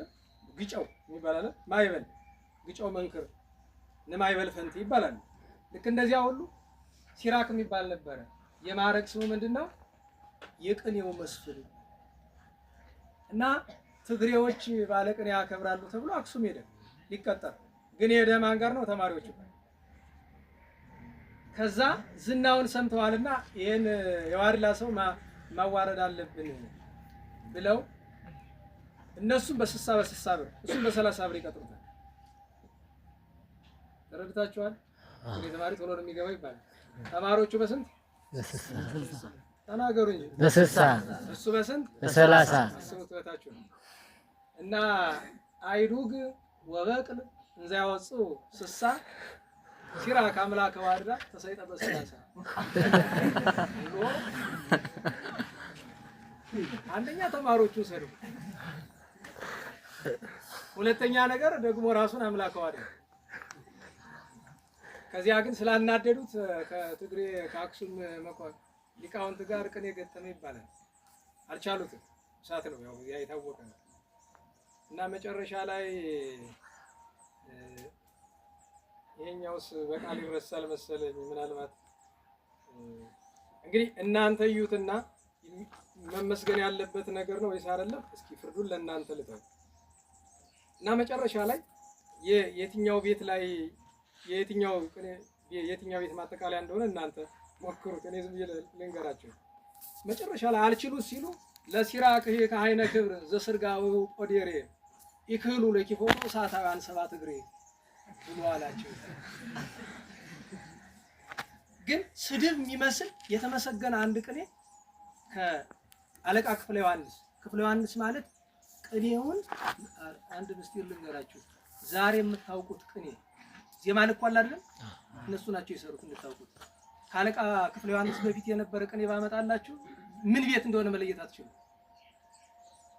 ምክንያቱም ከ350 ዓመት ወዲህ ዜማ ልኩ እንዳዲስ ተሰርቷል። ይሄን ማወቅ አለባችሁ። እሳቸው ብቻ ሳይሆኑ ሁለት ናቸው የሰሩት ይባላል። ድንቆ ሲባል ሰምታላችሁ? ድንቆ ማረቆ ወርቅ በምንቸት የሚባሉ የቅኔ መምህር ወርቅ በምንቸት። የሚገርማችሁ ነገር እሳቸውን ብቃት ነበራቸው እና እዚህ ጎንደር ከሊቃውንት ጋር በጣም እየተጋጩ ቸገራቸው። ለምን? እሳቸው በብቃት ስለሆነ ዳባ ለብሰው ነው፣ ልብስ አያምራቸው። ሲመራቸው አረቢያ መድኃኔዓለም ልሄድ ብለው በጣም የሊቃውንት ሀገር ነው፣ ደንቢያ ይሄዳሉ። የጎንደር ሊቃውንት እሳቸውን የሚያክል መምህር አጥተን መኖር አንችልም ብለው መሄጃ ቢያጡ በአህያ ተቀምጠው ይሄዳሉ እና ዞር ሲሉ ክፍለ ዮሐንስ ሊቃውንቱ በአህያ ላይ ተቀምጠው አዩአቸው። አይዱግ በላይ ለአይዱግ ተጽሎ መሆሩ ክፍለ ዮሐንስ ሊቅ እንዚህ አጉር በእግሩ። ያን የመሰሉ ጻድቅ ሊቅ እንዴት ተሳደቡ ብሎ አለኝ አንድ ሰው። አይ እኔ ባለሙያ አይደለሁም፣ ግን የደግን ሰው ነገር ግን ለማስተዋል ትንሽ እግዚአብሔር ይረዳኛል። እንዲህ ብለው ሲናገሩ በሰሙ ስድብ ቢመስልም በወርቁ ግን ምስጋና ነው። ለምን? ከመ እንተ እድግት ነፍሶሙ ለጻድቃን ብሎ ጻድቃንን በአህያ ስለሚመስላቸው መጽሐፍ። አህያ ትሁት ናት አይደል? ፍጹም አይደል? ታጋሽ ናት ፍጹም። በዚህ ምክንያት ጌታ በሆሳዕና የመረጠ እሷን፣ በስደቱ የመረጠ እሷን፣ በለዓምን ለመገሰጽ የመረጠ እሷን ነው። እንዲህ ያለው ደግሞ ስድብ ይመስላል እንጂ ስድብ አይደለም፣ ምስጋና ነው። ይህንን ያመጣሁበት ምክንያት ምንድን ነው ካላችሁ ሌሎች ብዙ አሉ ብንነጋገራቸው የማያልቁ። ደግሞ ተማሪ ስራ ሲፈታ ቁጭ ብሎ ጸናጽል ጥርስነ በትርጓሜው ደብተራ ያጸነጽል ገብሰ ወያመረግድ ሽምብራ ይላል። ያው የሥራ ፈትቅን ይባላል። ለመለማመጃ ጥሩ ሊሆን ይችላል። ምክንያቱም ማወቅ ያለብን ነገር ቅኔ ዓላማው እግዚአብሔርን ማመስገን። በሞቴ አብራችሁኝ እንድትሉ ፈልጋለሁ። ቅኔ ዓላማው ቅኔ ዓላማው እግዚአብሔርን ማመስገን ነው። ከዛ የእግዚአብሔር የሆኑ ሁሉ ደግሞ አብሮ ይመሰገኑበታል። እኔ ሊቃውንትን ማመሰግናቸው ክብሬቲ ቅኔን ከነገረ ሕማሙ እንዳይወጣ መወሰናቸው። ሌላው በሙሉ እንዲያ ወዲያ ግራ ቀኝ ሲል እኔ ገረመኛል። በቅኔ ቤት ታሪክ ቅኔ እየተቀኙ የተሰወሩ ሰዎች አሉ ይባላል። ከመንፈሳዊ ደረጃ የተነሳ በጾም በጸሎት ይሄ ሌላ የምናምን ይሆን አይደል? እና ዋናው ትልቁ ነገር ስታስቡት አሁን በታሪክ ውስጥ ያነሳውላችሁ ያ የማይገባ ነገር ውስጥ የነበሩ ግን ደረጃቸው ከፍ ያሉ ሊቃውንት አግብርት ሄራን አልነበሩ። በነጠላ ብናቸው ገብርኄር ለማለት እንቸገራለን። ፍርዱን ለእግዚአብሔር እንተዋለን። ካየነው ነገር የተነሳ ግን አንድ ሰው ገብርኄር የሚባለው በቅዱሳት መጻሕፍት የተሰጠው ነገር በተግባር ሲኖር እንጂ በሚደረድረው ቅኔ ልክ አይደለም፣ በእውቀቱ ደረጃ አይደለም። ምክንያቱም በእውቀት ደረጃ አርዮስ መቅዶኒዮስ ያላቸውን ቅኔ ዛሬ ያለ ሊቅ በሙሉ ተሰብስቦ ግማሻቸውን አያክልም። የእውቀት ችግር አለም ያለባቸው እነሱ መንፈስ ቅዱስ ተለይቷቸው። ስለዚህ ታማኝ ባሪያ ለመሆን በመጻሕፍት ትርጓሜም ይሁን በቅኔም ይሁን በዜማም ይሁን በቅዳሴም በምንም ይሁን ያንን አንድ ማድረግ ያለብን ለእግዚአብሔር ነው። ሁለተኛ ነገር ምግባር ትሩፋት የሌለው ነገር በሙሉ ኪሳራ ነው። ስለዚህ ለማጠቃለል ልሞክር። ከዚህ በላይ ቢሄድ ለእኔም ድካሙ ለእናንተም ድካሙ ብዙ ነው የሚሆነው። እኔ እዚህ የመጣሁት ስለ እናንተ ይህን ታሪክ ተረክላችሁ ብዙዎቻችሁ የተናገርኩትን ታውቁት ይሆናል፣ አታውቁትም ይሆናል። እሱን እንግዲህ እናንተ ታውቁ። ዓላማዬ ግን ታሪኩን የተረኩት በታሪኩ ውስጥ ያሉ መመስገን የሌለባቸውን ነገር እያመሰገንን ነው። ሌባ መመስገን የለበትም። ጠንቋይ መመስገን የለበትም። ለምን ይመሰገን? እኛ እኮ ለምሳሌ አለ ጎንደር እንደ አፄ ቴዎድሮስ አይነት ጀግና የታታውቅ ማለት አፄ ቴዎድሮስ 100% እኮ የሚመሰገኑ አልነበሩም። የሚነቀፍ ነገርም ነበራቸው አይደለም? ያን ዝም ብሎ ጨርሶ እንዴ ማድረግ የሌለባቸው ነገሮች ነበሩ። ልክ በበጎ እንደምናመሰግናቸው በማይገባው ደግሞ ማስተማሪያ ነው። እሳቸውን ለመንቀፍ አይደለም፣ ማስተማሪያ ነው። ስንተርክ እገሌ እንደዚህ ጠጥቶ ለምሳሌ አንድ ስማቸውን አልጠራላችሁም፣ በጣም የሚታወቁ ሊቅ ታች አረቢያ መድኃኔዓለም ወርደው አንድ መምህር ነበሩ፣ የቅኔና የሐዲሳት መምህር። ነጭ አጎዛ አስቀምጠው ይጸልያሉ ሁልጊዜ እና የኔ ልጅ ና አሏቸው። ምንድነው እዚች ላይ ቁም እንካ ጠጣት ብሎ ሰጥቷቸው ያችን ጠጡ። ያችን እስከሚጠጡ ድረስ ትምህርት አልጀመሩም። ከዚያ ከጠጡ በኋላ ይተኙ አላቸው። ተኙ። ሲነቁ ሙሉ ቤት ብሎ ባዶ ሜዳ ቅኔ። ከዛ በዚህ ጉዳይ ላይ ከአንድ ትልቅ መምህር ጋር እኛኛው ይሄ የተደረገላቸው አርፈዋል ስንነጋገር የኔ ልጅ አደራህን አፍልሆ ሁለት ወገን ነው፣ ሁሉ ጥንቆላ አይደለም፣ የብቃት አለ፣ ጨርሰ እንዳትነቅፈው አሉኝ። ኧረ አውቃለሁ የኔታ፣ ግን ለዚህ ዘመን ሰው ብቃት ያለው ማገዝ ስለማይቻል ለማስጠንቀቅ ብዬ ነው ብዙ ጊዜ የምነቅፈው። ምክንያቱም ያኛው የተደረገበት ምክንያት እንዲያውም መምህሩ ምን አሉኝ፣ አፍልሆ ከመንፈስ ቅዱስ መሆኑን የምታውቀው አሉ ከዚያ በኋላ ባለው ህይወቱ ነው። ቅዱስ ሰው መንፈሳዊ ሰው ከሆነ ሰጪውን ራሱ ያስመሰግነዋል። በዛ አይወረገረግ ምን አይል። አሁን ያን የአረቢያ መድኃኒዓለም ከኒያ አባት እንደዚህ ያደረገላቸው የሚባሉት በቤተ ክርስቲያናችን በእውቀታቸው ብቻ አይደለም በቅድስናቸው በጣም የተመሰገኑ ነበሩ። ስለዚህ እውነትም አፍልሆ ከመንፈስ ቅዱስ ነበር ማለት ነው። ይሄን ፍለጋ ግን አንድ ተማሪ አፍልሆ ፍለጋ መዞር የለበትም። ያ እኮ ከስንት አንድ አገልግሏቸው እኔ የስሙን አልጠራላችሁም ዘመዶቹ በዚህ አካባቢ ስላሉ ከማስቀየማቸው ብዬ ነው እንጂ አንድ መምህር ትምህርት አልገባው ብሎ በጣም ብዙ ዘመን በረኝነት አገለግላቸው አለቅኔ መምህሩ አሳዘናቸውና ያቺ ምናምን የሰጡት ግን ከመንፈስ ቅዱስ አልነበረም። ተቀምጠው አላስቀምጣቸዋለ ገና ሲጀምሩት ካፋቸው ገና በአንድ መስመር በአንድ ስንኝ ዝም ብሎ አፋቸው እየነጠቀ መከራ በላቸው በአንድ ቤት። መጨረሻ ላይ ኋላ እንደመሳደብም መቃጣው ምናልባት ያርሙታል። አነ አብዮ ለአቡየ እዝን በድሬው ዘበቆልኩ ቀርን ነው ለዚህ አይነት ነገር ተናገሩ ይባላል። እሳቸውን ለመስደብ ማለት ነው እንደዛ አድርገውለት እና በኋላ እሳቸው በቅኔያቸው መካከል ወልድ ይሄ እቡ የህሊና ዛ ሰለጠከ ጊዜ ተዘከር ዘቀዳሚ ወይ ትራይ ዘይዜ ብሎ አሉት የሚባል ነገር ሰምተናል። ስማቸውን ብጠራ ዘመዶቻቸው አሉ እዚያ አካባቢ አልቦትም። አሁን የልጅ ልጆቻቸው አሉ ክር ላለማሰኘት እሱ ብቻ ሳይሆን በዚህ እንደ ትልቅ ነገር ተቆጥሮ አባት ለልጃቸው ትምህርቱን ዕውቀቱ ብቻ ሳይሆን የሆነ ነገር ማስተምረውታል እና ከቤት ዶሮ ተሰርቶ አይቷል እና እሳቸው ሚስታቸው ጋር ለመመገብ እሱ በሌለበት በጣም በላተኛ ነው ስለሚባል እንጨት ልቀም ብለው ይሰዱታል። እሱ እንጨት ለቀማ በሄድበት ቀርቦ ድስት እና ተከፈት ቢባል የለም ምናምን አርጎት ይላል። ለካስ ያቺ ገብተው እሳቸው ተናደው ቆይቶ እንጨቱን ተሸክሞ ሲመጣ እንጨቱን እንደተሸከመ እዛው አድርቆ ያስቀሩታል። እሳቸው ደግሞ ፍታ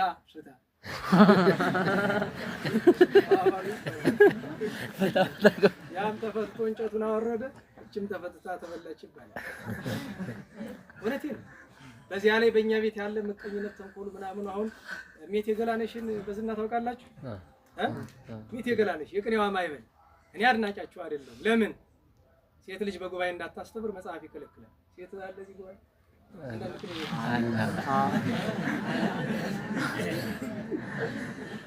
አሉ ይማሩ ግን እንዳያስተምሩ መማር አልተከለከለችም። በቤቷ ትማር ይላል ግን እንግዲህ በዳሩ ነው ያዳም መማሩን ማጨረሰን ለምን መሰላችሁ? አይደለም እንዴ ከቅዱስ ጳውሎስ የሚበልጥብን አለ እንዴ? እንዴ በሞት የዛሬ ቅኔ ቤት ስለመጣሁ እስቲ እንዲያው አንድ መምህር ነገሩን አልተረዳችሁትም ብለዋል። እኔ ደግሞ የፈለገ ያክል ደንቆሮ ብሆን ይሄን ነገር እስቲ በበጎ ተርጉማችሁ ነገር ይሄን መወድስ የሜቴ ገላነሽ ነው ቅኔ ማይሌት መግባት ፈለጉ። አይሆንም ሴት ነሽ አሏቸው። መጀመሪያ መከልከል የነበረባቸው ጉባኤ ሲዘረጉ ነበር። እምቢ ሲሏቸው ማታ ጉባኤ ላይ ሄደው ይሄን መወድስ አቀረቡ። እንግዲህ የቅኔ ተማሪዎች ስለሆናችሁ በተለይ የኔታ እኔ እንዲያውም ከተቻለ በሌላ ጊዜም ቢሆን አሁን ጊዜ ባይኖር እኔ ሳትኩት ነገር ካለ ብታስረዱ ይስለኝ። እኔ ባለሙያ አይደለሁም ማለት ግን ምንም አላውቅም ማለት አይደለም። እንግዲህ መገስጽ አንስት ጳውሎስ በቃለ ተግሳጽ ለመይቤ ይትማር ብእሲት በጉባኤ ለዘራኤ ንባብ ጳውሎስ ኢልሰሚዮ ሰራኤ። እዚህ ላይ ነው ጠቤ የሚጀምረው። ዘራኤ ንባብ የሚለው ቃል ታውቃላችሁ? ጥሩ አማርኛው ምንድነው? ክፍታፍ። እንደዛ ነው ትርጉሙ። አዎ ክፍታፍ ነው። ለምን መሰላችሁ እንደዚህ ያልኩኝ? ዘራኤ ንባብ የሚለው ኃይለ ቃል የግብረ ሐዋርያት ምዕራፍ 17 ላይ ቅዱስ ጳውሎስን የአቴና አህዛብ የሰደቡበት ቃል በቃል ዘራኤ ንባብ ምን ተይቤ ዘራኤ ንባብ ያሉት እነሱ ናቸው። ቃል በቃል ከዚያች ነው የተወሰደው። ስድብ ነው። ኢንሰሚዮ ሰራኤ። ልብ በሉ ቅዱስ ጳውሎስ ስንት ስራ ሰርቷል። ስርዓተ ብሲት ባሕቲታ በብሲት አምጣነ ተነግረ መወድስ ትንሣኤ እንግዲህ ወዴት እየወሰዱት እንደሆነ ወከመ ይስብኩ መወድሰ ገላነሽ ፈነወት አርዲተ በበክሌ የምሳሌነቱን ችግር ይተመልከቱ። የቅኔን ጥራቱን መቼስ እንኳን እኔ ደንቆሮ እናንተም ታደንቁታላችሁ። የእሳቸውን ማንም አያደንቅም። ጳውሎሲ ለመሰማ ዜና ዲቦራ መጽንኤ ሚኮነ ለአንስት መገስጸው ከላኤ ዲቦራ እምነ እስመ ወዋአቱ ዋኤ በቅኔ ወበመዝሙር እምቅድመ ጉባኤን ሰባ ጽዋኤ ይላል። ለእኔ ይሄ የተጣራ ስድብ እንግዲህ እንዳልኩት እታረማለሁ የበላይ ስላለ ሁላችሁም ከኔ የተሻላችሁ ናችሁ በሙያው ማለት ነው። ከዚህ ያደረሳችሁ ምንድነው? ለእኛ እናትን በግዛቱ እኔ ወለቴ ምክንያቱም መጽሐፍ ምን አለ? ይትፍቱ በአድለ ወለገጽ ዮሐንስ ወንጌል ምዕራፍ 7 ላይ የሰው ፊት አይታችሁ አታዳሉ አላ ፍትሐ ጽድቅ ፍትሁ እውነት ፍረዱ። ቤተክርስቲያን ሴት ልጅ እንድታስተምር አይፈቅድም። አንዳንድ ቦታ ላይ እኮ ስድብ ብሎ ነበር ከውድድሩ የተነሳ። ለምሳሌ ይሄ የምታውቁት ቅኔ ያለ አይደለም? ለጎጃም መምህራን በሙሉ ሐወፀ ሮጌል ወልደ ነጎድጓድ መዋቲ ክሳድ የእሁ የምትፈታ ለዛት የሚለው አልፈታቸው ሲል ቅኔኪ የውሻ ቡችላ ይከሰታ አይኖ ብሎ ስድብ እኮ ነው። አይነ ስውርነታቸው ካልቻሉ አልቻለም አይሉ እኔ እውነቴን ነው። ይሄንን እንደ ትልቅ ዝና ወስዳችሁ መማሪያ ታሪክ ነው መተረክ አለበት። መማሪያውን ነው እንጂ መጀመሪያ ማዋይ ገላነሽ ከዚያ ገና በቤተ መቅደስ የአባታቸውን ቅኔ ሲነጥቁ የ8 ዓመት ሕፃኑ ነው ምን ብሏቸው ነበር? በታቦር ይሄ ካልተሳሳ እንግዲህ ቅርማት ያስፈልግ አመቀነጽ መለኮት ከፈረስ ነው ይከሉ ሲወጡ ሙሴው ኤልያስ መጨረሻ ላይ ምንድን ያላቸው? እንዘ ተናገሪ ዘንተ ባትቶ ክሳድ ወርስ በከማነ ሰማይ ኩኪ ይስማይኪ ጳውሎስ አላሉ። አባቷ ራሳቸው ቅኔ መምህሩ ተናግረው ነበር። ከቅኔ ታሪክ ውስጥ የሚያስደስት ራስ ወልደ ገብርኤል የሚባሉበት የትግሬ ሹም የነበሩ የታወቁ ናቸው። መንገድ ሲሄዱ ሰራዊት አስከትተው አንድ የቅኔ ተማሪ ዋዜማ ቅኔ እየቆጠረ ኧረ ወይ ቢነሳ ጭራሽ አላያቸው ንቆት ነው ይሏቸዋል። ተዋንተ አላልክበትም ተሜ ይሉታል። ድንግጥ ብሎ ተነሳ። ጌታ ይሁን ምን ሆነ ነው ጌታ አልሞላልኝ ብሎ ምን እያለ ፈረሱ ለፈሮን ይቤ ድህረ ድህረ እስመ እግሩ ኢለ መደብ ኃይራ አትለው ብለው ሞልተውለት ይሉ ይባላል። እንዲያ ነው ባለቤቱ የቅኔ ገበሬ ነበሩ ይባላል። በጣም የቀድሞ ሰዎች እንደዛ ናቸው። ሁሉም የተማረ ነው ይባላል። የየምንትዋብ ራሱ በጣም የተማሩ ነበሩ ይባላል። ለሁሉም መሰረታዊ ነገራችን እንዴት ዋላችሁ? እግዚአብሔር ይመስገን። ሰዓት በጣም ተጋብቻለሁ። መሰረታዊ ነገሬ የዛሬውን እኩሉን ትንሽ ታሪክ በመተረክ አይምራችሁ እንደማፍታታት እኩሉን አንድ ሰው ቅኔ ቤት ከገባ ቅኔውን ለእግዚአብሔር ማዋል ለቤተ ክርስቲያን ጥቅም ብቻ ማዋል አለበት። በህይወቴ ከማዝንባቸው የታሪክ አጋጣሚዎች መካከል አንድ ሰው በጣም በቅኔ የታወቀ በዚህ ዘመን ስሙን አልጠራም በየሰርግ ቤቱ በየምናምኑ እየሄደ ቅኔ ስለሚያቀር በጣም ቅር ብሎኝ ተናገሩ። በደንብ ነው የሰደበኝ። እኔ ስድቡ ችግር የለብኝም። ሊነግረኝ የሞከረው ምንም አታውቅም ነው። እሱን መጥቶ ብንሞካከር ይቀል ነበር። እንደዛ ማለቱ ባያስፈልግም እኔ ያውቃለሁ አይደል? ነገር ግን እግዚአብሔር ይመስገን ችግር የለም። እኔ እያልኩ ያለሁት ቅኔ እግዚአብሔር ይመስገንበት። አንዳንድ ጊዜ አባቶቻችን ሰውን ለመገሰጽ ይጠቀሙበት፣ ለተግሳጽ ለተወድሶ ከንቱና እርስ በርስ እንደዚህ ያለ መባባል ግን በሱ ብቻ አይደለም፣ በቅኔ ብቻ አይደለም። በነገራችሁ ላይ እነዚህ በሰርግ ጊዜ በምናምን በዚህ በአንዳንድ ጉባኤ ጊዜ የሚቀርቡ ወረቦች አሉ አይደል? በቅዱሳን ስም የሰው ስም እየተኩ እኔን አድርገውብኝ ያውቃሉ። አንድ ወቅት እንደዚህ ተክሊል ምናምን ተደርጎ እዚያ ነበርኩኝና ሰባኪ ወንጌል ሐዋርያትን ቤት የጥር 4 ወረብ ማለት ነው ቀርነ ቤተ ክርስቲያን ብሎ ዮሐንስን ሊያመሰግኑ ኢየሱስ ስምን ወስዶ ድንጉር ያደረጉት መሰለኝ። አንተ ማን ነው የመረጠው? ኧረ የንታገሌ ናቸው ጥሯቸው እስቲ ምን ነክቶት ነው ዲያትሪ ታበዛዋል። ተፈጠርክ አንድ ቀን እንደዚህ ተደርጎልህ ያውቅም ዛሬ ነው ብቻ ይደረግልህ። ከተፈጠርክ ተደርጎልህ ያውቅም ዛሬ ነው ብቻ ጅን ቁረጥ ይባላል። ምን አረኳችሁ ደግሞ ላልጠፋ ምሳሌ የሚመጥን ነገር እኮ መመረጥ ነው አለ ዮሐንስ ሂዶ ቅዱሳን እንኳን ከማይወዳደሩት ነው። ይሄን እየሰሙ አንዳንዶቹ ዝም ማለታቸው ያማል፣ አስነቅፋል። እና ትልቁ ዛሬ ልነግራችሁ የፈለኩት መልእክት ቅኔውን ለእግዚአብሔር ክብርና ውለው አስፈላጊ ሆኖ ሲገኝ ለተግሳጽ ሊውል ይችላል። ሰው ለማመስገን ግን መዋሉ ተገቢ አይመስለኝም። ይሄንን እሳቸው በኋላ አርሞ ይነግሯቸዋል። ችግር የለውም። ጉባኤ ስትጀምሩ እንደዚያ በጉባኤ ሰዓት ይነግሯቸዋል። አይ እንግዲህ የቆየ ባህል ስላለ በአንድ ጊዜ መተው ላይቻል ይችል ይሆናል። ነገር ግን ቅኔ በብሉይም በአዲስም በቅዱስ ያሬድም ብንለው በዮሐንስ ገብርኤል እንበለው በነደቀ እስጢፋኖስ በምንም እንበለው መንገድ የሳተባቸው በሙሉ በነፍስ ተጎድተዋል። በግልጽ ማንነጋገር። ስለዚህ ለእግዚአብሔር ዓላማ፣ ለቤተክርስቲያን ዓላማ፣ ለመንፈሳዊ ዓላማ፣ ለመንፈስ ቅዱስ ዓላማ ብቻ እንጠቀምበት። አንድ ሁለተኛው ነገር እባካችሁ እንዲያው በእግዚአብሔር በእመቤታችን በቅዱሳን ሆኖ ማማል ስህተት ነው። ስለዚህ ልላችሁ የምችለው አንድ ነገር በሞቴ ብቻ ነው። ክርስቲያን ነው እባካችሁ። ቅድም ነግሬያችኋለሁ። እስከ ጫፉ ድረስ ቅኔ ብትማር አትድንም። ብሉይ ሐዲስ ብታውቅ አትድንም። ዜማ ብታውቅ አትድንም። የአራት ጉባኤ መርህ ብትባል አትድንም። ካልኖርክበት በቃ መንፈሳዊነቱ ከሌለ ህይወቱ ከሌለ አትድንም። በዚያ ላይ ደግሞ የአንዳንዱ ሰው እኔ ምንድን ነው ይባል ይሄማ መልክ አይደለም ወስል ትላላችሁ ይባላል። መልክ ችግር አለው። መልክ እንዳውቃል። መልክ ሰምና ቅኔ ያለው መልክ የለም። ይሄን ማርክ የሆነብህ አይደለ ሲሉ ሰማሁ። እንግዲህ እሱ እንደታየው ያቅርብ ብቻ። እግዚአብሔርን አያስነ እግዚአብሔርን ቤተክርስቲያንን ስርዓትን የሚነቅፍ አይሁን። መምህር ከሆኑ ደግሞ ስርዓቱን ይነግሩታል እንጂ ይሄን ማርክ የሆነብህ አይደለ። በእውነቱ በተቻለ መጠን መንፈሳዊነት ይኖራል። መንፈሳዊነት የሚገኝ በምንድን ነው? በጾም።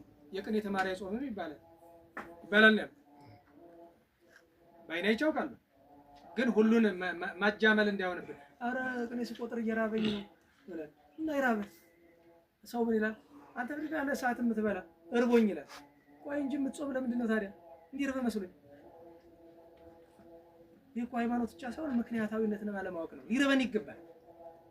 እየራበኝ ቅኔው እንዴት ነው ይገባኛል? ካረባ አይገባም።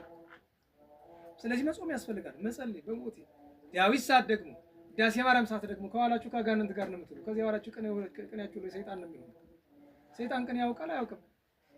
የዛሬ ጥያቄ ነው። ሰይጣን ቅኔ ያውቃል አያውቅም? ያውቃል አያውቅም?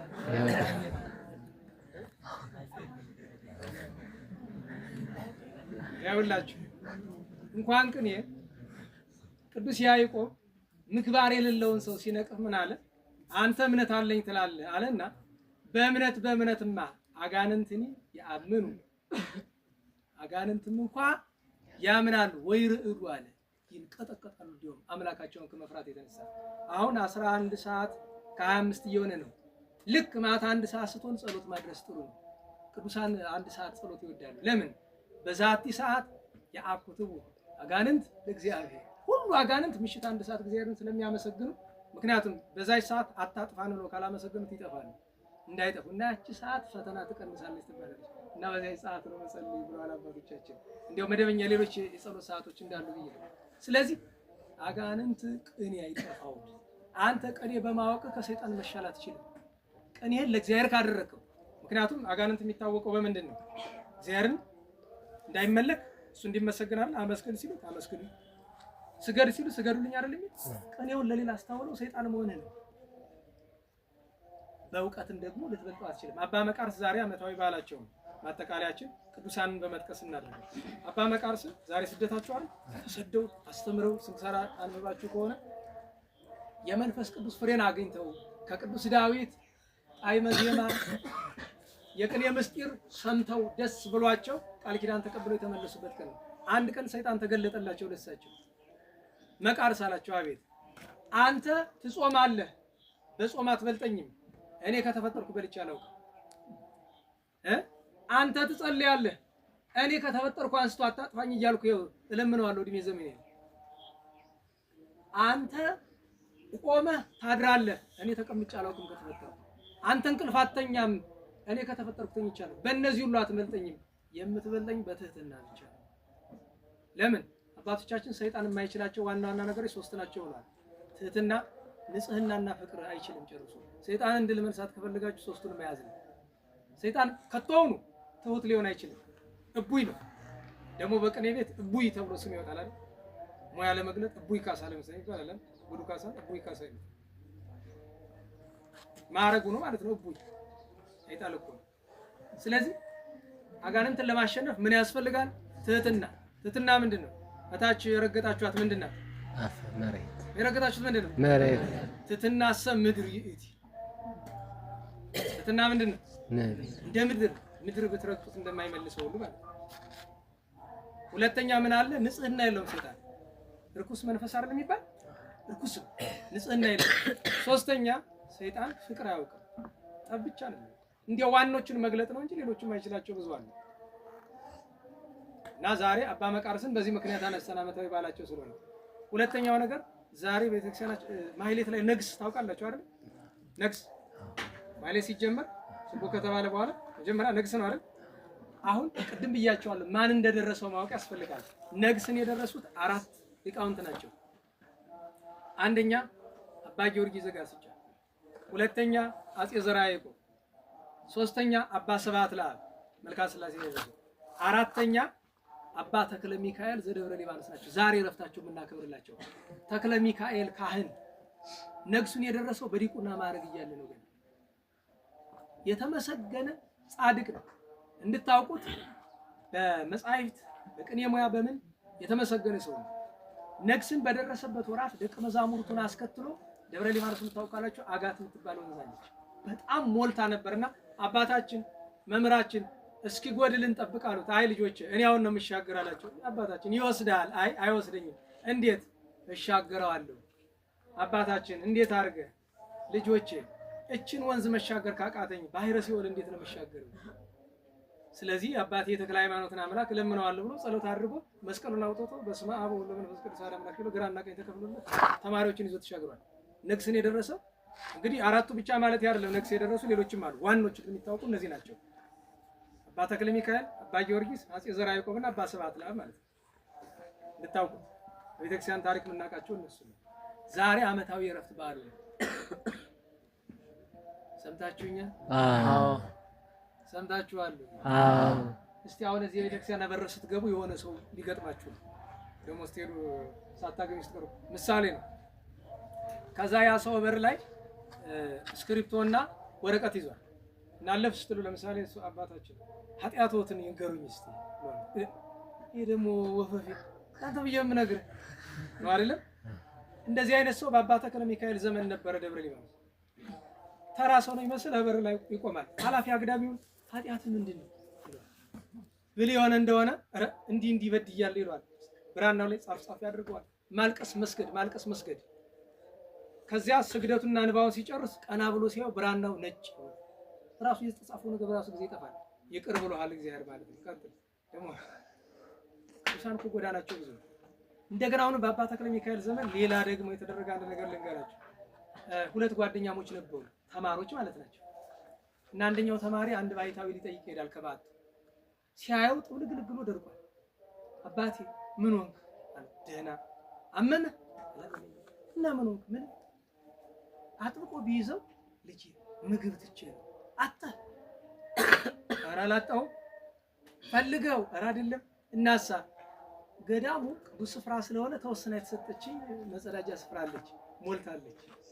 ስለዚህ ምግብ ተመግቤ ቅዱሱን ስፍራ ላይ አላቆሽሽም ብዬ ትቻለሁ ምግብ አለ። ወይኔ አባቴን ብሎ ይሄድና ያኛውን ደቀ መዝሙር ጓደኛውን አንተ ወንድም ይላል፣ አቤት ና እንሂድ። ወዴት? ኢየሩሳሌም ደርሰን እንምጣ። ከደብረ ሊባኖስ ኢየሩሳሌም በዚህ ምሽት ይለዋል። ችግር የለውም ኧረ እባክህ አድረን ነገር እንሂድ። የለም አሁን ነው የምንሄድ። እሺ አንዳንድ ስንቅ እንያዝ። ስንቅ አይደለም የሚያስፈልገን፣ ይሄ እንደ ሳፋ የሚመስል ነገር የጥንት አለ አይደል? እንደዚያ እንደሱ ያለና መቅጃ ነገር ነው የሚያስፈልገን። ወዴት ይዞት ይላል? ወደዛ ሽንት ቤት እንጥረገው። ሲያዩት ቀዳዳዋ ጠባብ አይደለች ጊዜም ሲሰራ። ይሄኛው አንደኛው እስከ አንገቱ ገባበት። እየቀዳ ይሰጠዋል። ያ ከገዳሙ ውጭ ሄዶ ስንት ሀገር ደፍቶት ይመጣል። እንደዚህ አድርገው በአንድ ሌሊት ጨርሰው ታደሩ። ሳምንት ከጉባኤ ከቤተ ክርስቲያን ሳይደመሩ ቀሩ። እነዚህ ወንድሞች ምንድናቸው ተብሎ ሊቀጡ ነበር። በኋላ ታሪኩን ሲያውቅ እውነትም ኢየሩሳሌም ደርሳችሁ መጣችኋል። ከዚህ በላይ ምን ኢየሩሳሌም አለ? አንተ ቀራኔው አንተ ጎልጎታ አለ የሚባል አንድ ባለቅኔ አለ አይደል? መሳመን ከሚል አንድ አለ። ቅኔው ግማሹ ጠፍቶኛል እንጂ ይህንን የምነግራችሁ እኔ ነገር ልጨርስ ስል ያንዘባዝበኛል። ዋናው እግዚአብሔር የአባ ተክለ ሚካኤል የአባ መቃርስ የአባ ዲዮናስዮስ የ40 ሰማይን በረከት ያሳድርብን። አሜን። ክርስቲያኖች እንድንሆን መድኃኔዓለም ያብቃን። አሜን። መንፈሳዊ ሰዎች እንድንሆን ያብቃን። አሜን። ዛሬ በቤተ ክርስቲያን ላይ መከራ ስላለ እባካችሁ ጠዋት ማታ ጸልዩ። እናንተ የሚመስሉ ደቀ መዛሙርት ያው ፊት ለፊት ላያችሁ እያያችሁ ላላችሁ ለምሳሌ የአንድ ወንድማችንን ፎቶ ላሳያችሁ። ይኸው ይሄ ኩታራ ዲያቆን ይታያችኋል። ቀድሶ ወጥቶ ነው አይደለም፣ በመድፍ አካሉ ተበታትኖ ነው የተቀበለው ከ6 ሌሎች ቀዳሾች ጋር ማለት ነው። ለ7 ነው የሚቀደስ አትሮንሰ ማርያም ለ7 ነው የሚቀደስ የደብሩ ስርዓት ነው። በድንግል ነው የሚቀደስና ይኸው ጎጃም ስንት ደቀ መዛሙርት ነው ያለው? እዚህ ጎንደር እንኳን ደርሶ አታውቁታላችሁ አይደል? እና ቸል አትበሉ፣ እንዘን፣ እናልቅስ፣ ጸሎት እናድርግ። የአብነት ተማሪ ለነፍሱ ማልቀስ አለበት፣ ለሀገሩ ማልቀስ አለበት። እንዲያው ደግሞ የሰሞንኛውን ጓዝ ናቅናቅ አታድርጉ። በእንተ ፍቅር አብ ወወልድ ወመንፈስ ቅዱስ ኬንያ እስለኪ ማርያም በሃሌሉያ ሐዘና ስምዒ ወበካለ ሀገሪት ለኢትዮጵያ እያልን እንጸልይ። ይህንን ነው የምል። እንግዲህ የጎደለውን መድኃኔዓለም ይሙላልን። አሜን። የተመለውን ቸሮ አምላክ ያቅናልን። አሜን። ትልቆቹ አባቶች ባሉት ይህን ሁሉ መናገሬ ድፍረት ነው፣ ልማድ ነው። ግን የኔ ተፈጥሮ እንደዚያ ስለሆነ ምንም ማለት ስለማልችል ነው። እግዚአብሔር ይስጥልን። ስብሐት ለእግዚአብሔር ልዑል ወለወላዲቱ ድንግል ወለመስቀሉ ክቡር ወጸሳዩ። አሜን።